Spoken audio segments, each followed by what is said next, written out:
Bonsoir à tous, ravi de vous accompagner pour une nouvelle édition sur Monaco Info. Voici les titres de ce mercredi 8 octobre. Nous ferons le point sur la première séance d'examen du budget rectificatif de l'État et des annonces qui ont été faites hier soir dans l'hémicycle. C'est le rendez-vous des experts du numérique. Les assises de la cybersécurité viennent d'ouvrir leurs portes au Grimaldi Forum. Nous serons dans quelques instants avec Maria Iacono, l'organisatrice de cet événement qui célèbre cette année sa 25e édition.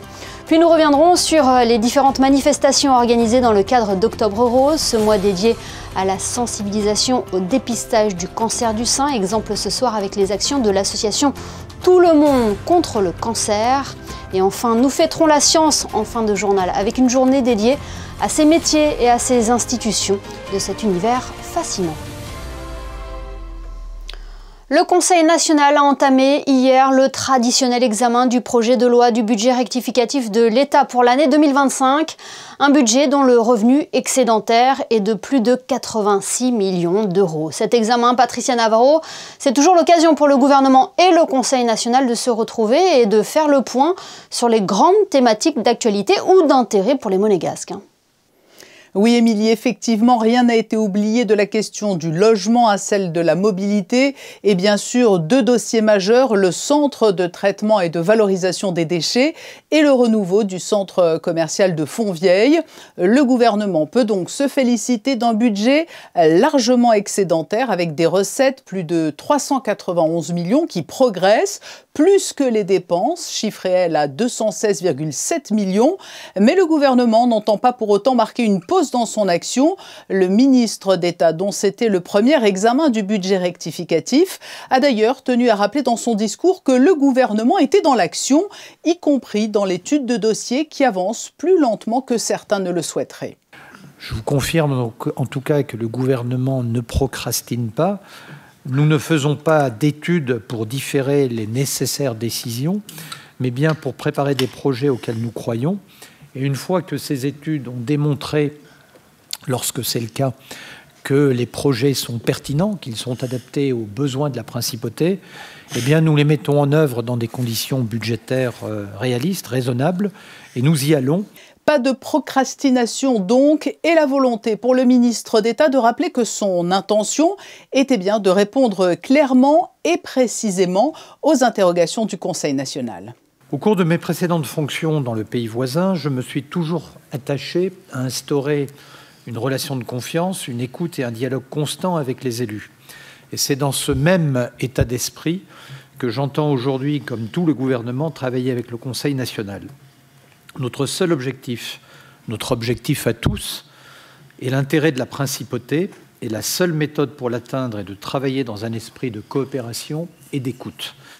Et à défaut de contrôler l'action du gouvernement, ce qui n'entre pas dans ses prérogatives, je crois, le Conseil national est naturellement informé et souvent même consulté sur les politiques publiques que prépare et met en œuvre le gouvernement.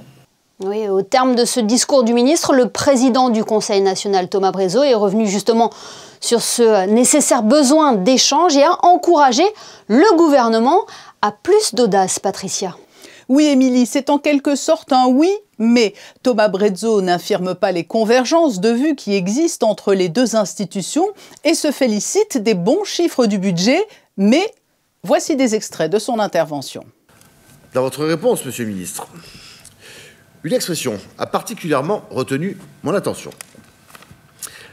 La convergence de vues. Rien ne saurait mieux satisfaire un président du Conseil national que cette expression. Néanmoins, si j'apprécie ces paroles d'apaisement, encore faut-il se mettre d'accord sur les moyens qui permettront de traduire cette convergence en actes concrets.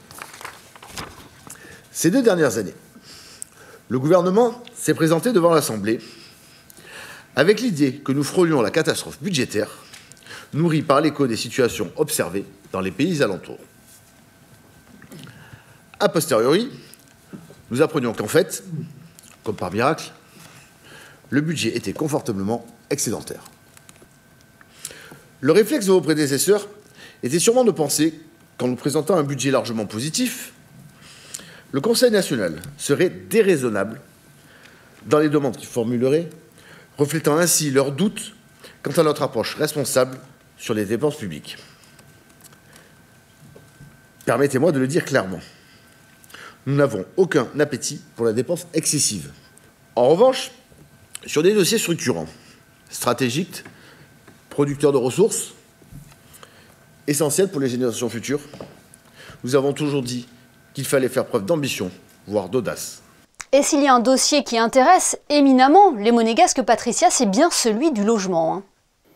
Oui, et c'est aussi l'un des dossiers qui fait consensus entre le gouvernement et le Conseil national, les deux entités saluant l'efficacité du plan national pour le logement. Nous écoutons le ministre d'État. Depuis son lancement en 2019, 696 logements ont été livrés pour un budget de 1,245 milliard d'euros. Sur cette période, le gouvernement a su parer aux imprévus, prospecter pour trouver de nouvelles opérations, parfois dans des délais très contraints, afin de respecter au mieux le calendrier des livraisons et finalement proposer une deuxième phase de ce plan pour l'avenir. Et c'est sur une note plus légère que le ministre d'État a conclu son intervention. Il a dévoilé la couleur des nouveaux sièges du Stade Louis II. Il a en effet été décidé de remplacer les sièges jaunes à la faveur des grands travaux qui ont débuté à la fin de l'été dans l'enceinte sportive. Et ce sont les couleurs de Monaco, le rouge et le blanc, qui ont été retenus pour les nouveaux sièges dont l'installation débutera en 2026. Et merci Patricia. Et c'est demain, jeudi, que se poursuivra au Conseil national l'examen du projet de loi du budget rectificatif de l'État pour l'année 2025. Parlons à présent de ce rendez-vous incontournable pour les experts du numérique. Les assises de la cybersécurité se tiennent cette semaine à Monaco. Dirigeants, chercheurs et responsables informatiques s'y réunissent pour échanger sur les nouvelles menaces et les solutions pour protéger nos données. Pour développer cela, nous sommes en duplex avec l'organisatrice de cet événement. Bonsoir Maria Iacono. Bonsoir. Merci d'être notre invitée ce soir. 25e édition déjà pour les assises de la cybersécurité. C'est un rendez-vous unique en principauté. Unique en principauté et j'ai envie de dire unique pour la communauté de la cybersécurité française. Et merci surtout à la principauté de nous accueillir. C'est vraiment un rassemblement d'experts au profit du secteur ? 3300 experts avec des profils variés entre ceux qui défendent nos organisations et ceux qui sont là pour vendre leurs solutions, les meilleures solutions de cybersécurité. Donc on a vraiment un mix d'expertise entre la vente et l'achat et vraiment tous en commun une même volonté, celle de sécuriser de plus en plus notre territoire. Et on le voit aussi de plus en plus, les innovations sont grandissantes. Quels sont les défis auxquels fait face le secteur actuellement ? Technologique tout d'abord, bien évidemment, parce que par l'apport de l'IA, nos attaquants se sont armés de plus en plus, tout d'abord, mais aussi nos organisations se sont fragilisées, parce que la surface d'infrastructures à protéger elle est plus large, elle est plus multiple. Donc technologique d'abord, mais aussi, bien évidemment, un contexte géopolitique qui ne fait que s'empirer. J'en dirai pas plus, sans compter les défis économiques, parce que le contexte géopolitique, les tensions, aux tensions actuelles se sont ajoutées les guerres économiques entre continents, notamment vis-à-vis de tout ce qui est droits douaniers et tout ça. Et la coupe est un peu pleine, il faut le dire. C'est important, c'est un véritable enjeu, ces assises de la cybersécurité.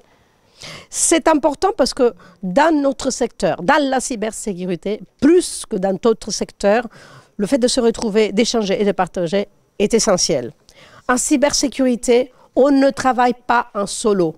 Le mode solo est voué à l'échec. Donc il faut être ensemble avec ses propres pairs, avec ses propres prestataires, parce que la cybersécurité engage un réseau. Nos infrastructures informatiques sont faites en sorte d'établir un réseau de fragilité, et c'est pour ça que le partage est essentiel. Oui, le thème de cette 25e édition est donc futur, un mot que vous avez choisi d'écrire au pluriel. Pourquoi ce choix ? Parce qu'il n'est pas possible aujourd'hui de dessiner un seul futur, un seul chemin pour la cybersécurité de demain et après-demain. Nous avons un futur sur tout ce qui est avancée technologique, un futur pour tout ce qui est le contexte géopolitique, en mouvance, cet ordre mondial qui se déséquilibre, sans compter des enjeux économiques mondiaux internationaux et nationaux même au sein de notre propre communauté. Donc notre volonté est de projeter nos participants sur ces multiples possibilités de futur qui pourront commencer à écrire ici à Monaco. Est-ce que c'est aussi repositionner la sécurité informatique comme créatrice de valeur au service des métiers? Sans aucun doute, parce que notre ligne éditoriale a été construite autour d'un seul objectif. Rappelez toujours que quoi qu'il en soit dans ces chemins divers et variés du futur, le sens des métiers de la cybersécurité est celui de rester au service de nos organisations, de leur productivité, de leur business. C'est là où vraiment l'enjeu unique est à garder en tête. Eh bien, merci beaucoup Maria Iacono d'avoir été notre invitée ce soir pour évoquer la 25e édition des Assises de la cybersécurité. Merci à vous. Merci Émilie, merci. Et comme chaque année, depuis 5 ans, lors des Assises de la cybersécurité, un espace est dédié aux entreprises monégasques, le Monaco Cyber Security Initiative.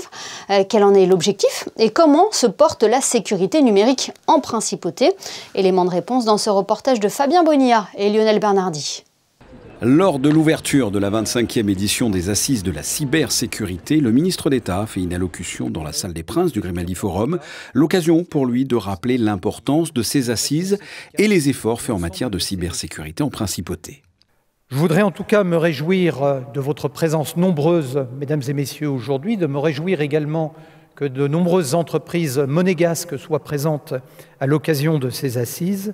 Elles sont un temps privilégié pour avancer ensemble.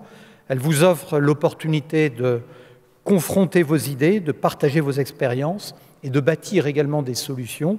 Notre vœu, c'est de faire en sorte qu'ensemble, la cybersécurité soit non seulement un bouclier protecteur, mais aussi un levier d'innovation, de confiance et de progrès.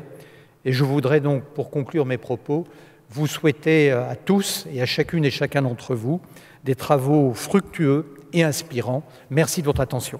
Durant ces assises de la cybersécurité, 9 entreprises monégasques sont regroupées dans le hall Diaghilev autour de l'Agence monégasque de sécurité numérique, l'AMSN. Depuis sa création en 2015, cette agence a pour mission de sécuriser les systèmes d'information de la principauté, dont ceux des services de l'État, mais également pour les entreprises, les associations, sans oublier les particuliers. La problématique effectivement que vous touchez du doigt, c'est les particuliers, les entreprises qui ne sont pas soumises à réglementation. C'est pour ça qu'on lance un nouveau portail qui s'appelle cybermalveillance.gouv.mc qui sera piloté par la PDP, la DSP, la Direction des services numériques et la MSN de façon à apporter des solutions aux petites entreprises de la principauté qui sont la plus grande partie des acteurs du système économique monégasque. En 2024, la Sûreté publique a recensé 627 signalements liés à des incidents numériques. Quelques conseils pratiques pour éviter, par exemple, de se faire voler des informations numériques qui pourraient se retrouver par la suite sur le dark web. Le premier conseil qui se présente, c'est vraiment d'une part de mettre des mots de passe complexes. C'est des choses qu'on rabâche régulièrement, mais malheureusement, on constate que c'est toujours un problème. Donc des mots de passe complexes, de ne pas utiliser les mots de passe, ces mêmes mots de passe, sur différentes plateformes et sur son téléphone. Donc c'est une gymnastique qu'il va falloir prendre de façon à ce que l'un de vos systèmes est piraté, les attaquants ne puissent pas pirater les autres. Voilà, donc c'est assez important. Donc ça c'est un premier point à traiter. Le deuxième point à traiter, pour ceux qui ont des ordinateurs ou des serveurs informatiques, pensez à utiliser des solutions de sécurité. Il y en a qui ne sont pas très chères, qui sont abordables et qui vont vous permettre de détecter des virus informatiques et d'éviter les catastrophes. Pour finir, il faut savoir qu'un programme de coopération a été signé en 2015 entre l'Agence nationale française de la sécurité des systèmes d'information et l'Agence monégasque de sécurité numérique. Programme renouvelé lors des assises de 2020. Tout comme ce mercredi, cette coopération a été reconduite par le biais de cette signature pour encore 5 ans. Focus à présent sur Octobre Rose. Vous le savez, ce mois est dédié à la lutte contre le cancer du sein qui touche plus de 60 000 femmes chaque année. Le dépistage précoce reste la meilleure arme contre la maladie. À Monaco, plusieurs événements vont avoir lieu tout au long du mois d'octobre pour porter ce message, comme ce fut le cas ce matin au centre hospitalier Princesse Grace. Le reportage de Vanessa Dessy sur des images de Thomas Deus. Un simple examen peut sauver une vie. Le dépistage du cancer du sein permet de détecter la maladie avant qu'elle ne se déclare. Prise à temps, 9 cas sur 10 se soignent. Un réflexe essentiel, surtout en octobre, mois dédié à la prévention. L'objectif d'Octobre Rose, c'est toujours sensibiliser les femmes à participer aux invitations de se faire dépister. Dépistage organisé par le gouvernement princier pour les patientes entre 50 et 80 ans, mais après il y a aussi le dépistage personnalisé par leur médecin traitant, leur gynécologue, et puis il y a aussi la promotion de l'autodépistage, l'autopalpation, qui est aussi quelque chose de très important, qui participe, toute la chaîne participe à faire des diagnostics le plus précocement possible et du coup assurer une survie pour ces patientes quand elles sont atteintes de cette maladie qui, je vous le rappelle, est le premier cancer chez la population féminine. Une pause douceur sur la route du combat. L'échappée rose accompagne les femmes touchées par le cancer à travers une caravane itinérante transformée en véritable institut de bien-être. L'échappée rose, c'est une action de l'association Tout le monde contre le cancer. L'objectif aujourd'hui, c'est de venir apporter une parenthèse de douceur, de bien-être aux soignants, aux patients et à leurs accompagnants. On vient apporter des soins socio-esthétiques pour les patients et les accompagnants, et pour les soignants, on vient offrir des soins de réflexologie plantaire ou palmaire. Et au-delà de ça, on vient aussi proposer un espace de partage, de rencontre, avec le stand qui est juste derrière moi, qui permet d'offrir une petite pause de convivialité et de prolonger aussi les soins pour les personnes qui auront un soin aujourd'hui. Se faire dépister, c'est offrir une chance de guérison et reprendre le contrôle sur sa santé. Un geste simple mais vital pour protéger sa vie et celle de ses proches. Autre action placée sous le signe de la solidarité, c'est le Téléthon. Cette année, il aura lieu les 6 et 7 décembre prochains, toujours au profit de la recherche contre les maladies rares. À Monaco, ce rendez-vous se prépare activement. Il se tiendra cette année à l'espace Léo Ferré où de nombreuses activités seront proposées. Les détails dans ce reportage de Lisa Fernandez-Martins et Thomas Deus. 96 millions d'euros, c'est la somme totale réunie en 2024 par le Téléthon. Cette année, il revient en principauté les 6 et 7 décembre à l'espace Léo Ferré. À l'occasion de son lancement, le maire de Monaco, Georges Marsan, a répondu présent aux côtés des membres de l'association Monaco Maladies Génétiques, qui coordonne cet élan de générosité. On va avoir le samedi un ballet et beaucoup d'orchestres concerts qui vont suivre les uns derrière les autres.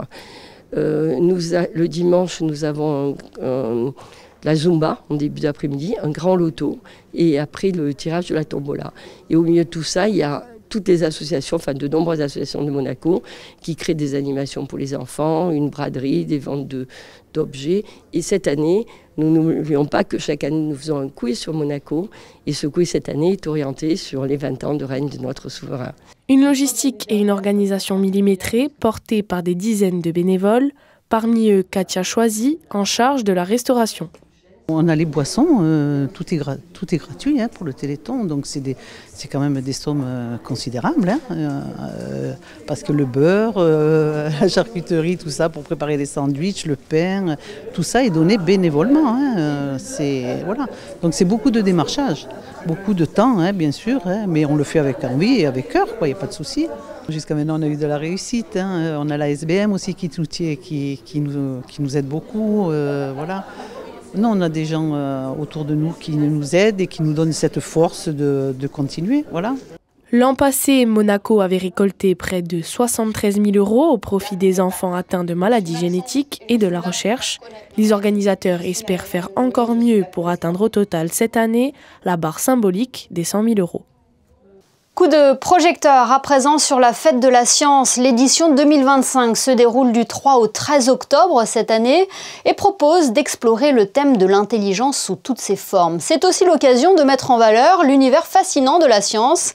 À Monaco, cet événement a été célébré aujourd'hui à Fontvieille. Lisa Fernandez-Martins et Massimo Piantoni étaient présents. Sous les microscopes et les binoculaires, anémones, crevettes et coraux se laissent observer de près. Pour cette journée de la science, le Centre scientifique de Monaco, l'un des participants de l'événement, a organisé une série d'ateliers ludiques et pédagogiques. Le but, rendre concrètes les notions, souvent abstraites, et sensibiliser le public à la protection des océans. On a différents ateliers, donc la biologie médicale propose une observation en fait des anémones, qui est leur modèle d'étude en fait simplifié. C'est un organisme simple en fait sur lequel on peut étudier des mécanismes. Donc observation à la loupe binoculaire.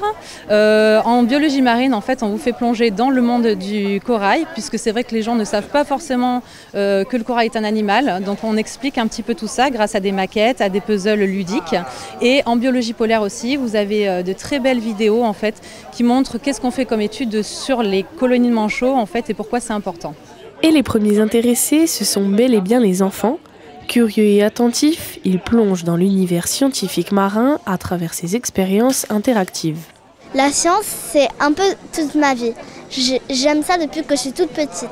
Aussi, j'ai vu que un animal que j'étais dans la mer Méditerranée, il fait presque rien. Juste il mange et après il profite du soleil.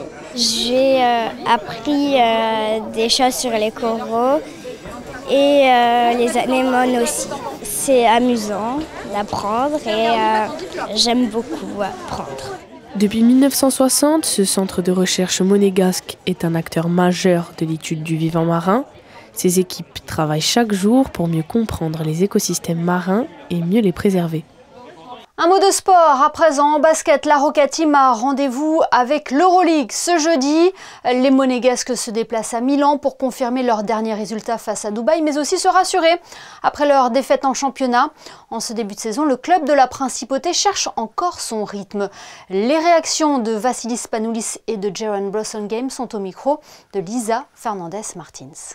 Since the start of the season, after the Super Cup, we have two very average games and one good game with Dubai. So we have to be more consistent. But we need, like all the teams in EuroLeague, we need time and to make some practices and to find our principles, and we'll be okay. Main thing is to be normal team of Monaco and to have the right approach and the right mindset, because when we are like this, we are a very dangerous team. Well, I mean, they have a great scorer in Zach Leday. They have, I think Lorenzo Brown will be playing tomorrow, I think. Marco Guduric, Devin Booker. So they have a plethora of guys who can score the ball. So Coach Spinuzza, he'll have us ready. He'll have a plan ready for the game for us to execute. And like I say, if we do that at a high level, which I know we can, I think we'll be fine. It feels good, you know, it feels good. He's an incredible offensive talent, you know, former MVP. He brings a lot to this team, not only in scoring, but in leadership as well. You know, he's not afraid to step up in the locker room and say stuff. And when he talks, the guys respect it because of, you know, his pedigree and who he is as a player. So it's great to have him, you know, along my side to play with. We talk too much all the time about Nikola, and everybody knows who is Nikola and how important he is for our team. So, you know, it's nice to have him here. We are lucky that we have him here, and, you know, now we have to focus on the team job. Milan-Monaco en Euroleague, c'est ce jeudi à 20h30. Ce journal est à présent terminé, merci de nous avoir suivis. À suivre la météo de Christine Petit-Homel, puis les sorties cinéma de la semaine. On se quitte avec la fête de la science vue par l'objectif de Stéphane Dana. Passez une très belle soirée et rendez-vous demain à 19h pour une nouvelle édition de votre JT sur Monaco Info.